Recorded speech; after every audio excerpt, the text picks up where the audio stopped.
Hey everyone, Morgan here. So we're going to be doing an answer key for this assignment called Deciphering Ionic Charges. It's going to be really helpful if you have a periodic table handy. Okay? So when we look at sodium chloride, just based off what we know from the periodic table, sodium is an Na plus and chloride is a Cl minus 1.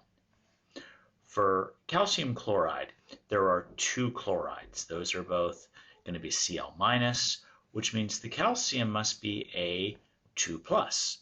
Now we could also know that just by looking at the periodic table. But what we're trying to do here is interpret information from the formula. We see there's two minus ones, so there's got to be a plus 2 on that single calcium ion.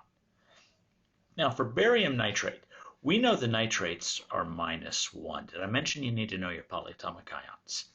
And since there are two minus 1s, the barium is going to be a 2 plus. Here we've got some acetates, C2H3O2 minus, so that copper must be a 2 plus because of the two acetates. Sulfate this time, which is SO4, 2 minus. There are two potassiums on it. Each of them will be a plus 1. Sulfite, SO3, 2 minus. So then this zinc must be a 2 plus. Now the iron's where it starts to get interesting because we know that iron can exist in multiple different ionic forms. So we have a phosphate here, PO4, 3 minus. There are two of them, so that's a total of 6 minus. I have to have a total of 6 plus. Okay, now since it's divided over 3 irons, each one of those irons must be a 2 plus. Okay, and also remember that when you have different charges on species, that number can go up there, and this number can go up there. And that matches the 3 for the 3 minus and the 2 for the 2 plus. Now I have phosphate again, PO4, 3 minus, but there's only one iron, which means this must be the iron 3 plus. Okay? Now, those are all pretty straightforward because you can get most of that off the periodic table. This is the only one where it's a little challenging. Now let's start to look at some ions that actually don't exist. I've just made them up to see how you can interpret charge. You'll know one of the ions involved. It will help you to figure out the other. So this is a carbonate, CO3, 2 minus, which means whatever X is, it's got to be a 2 plus because it was hooked up with a 2 minus. Okay. Now, over here, Z. Nitrate is a minus 1. Okay, since there's only one Z, Z's got to be a plus 1. A2SO3. Well, I know that sulfite, SO3 is a 2 minus, so each one of these A's must be a plus 1. Phosphate again, PO4, 3 minus. Since there's only one E attached to it, E must be a 3 plus. The oxalate ion, C2O4, 2 minus, so it's hooked up to this thing G. G must be a 2 plus because they are present in a 1-to-1 ratio.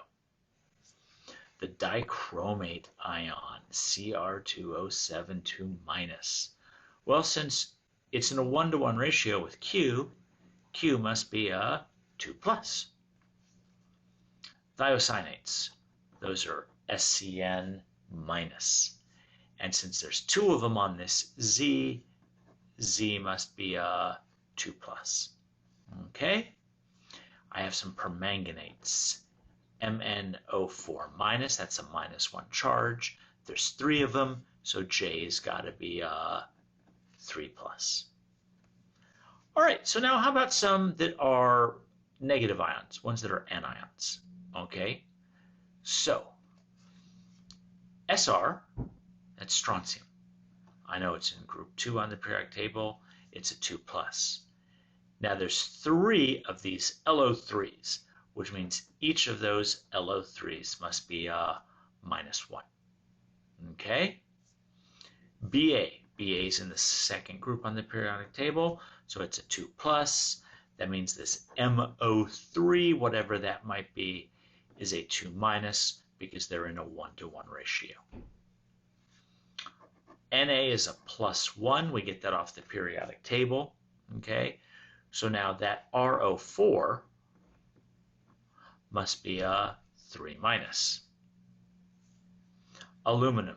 Al is a 3 plus. 2 times the 3 plus, I have a total of 6 plus. I must have a total of 6 minus.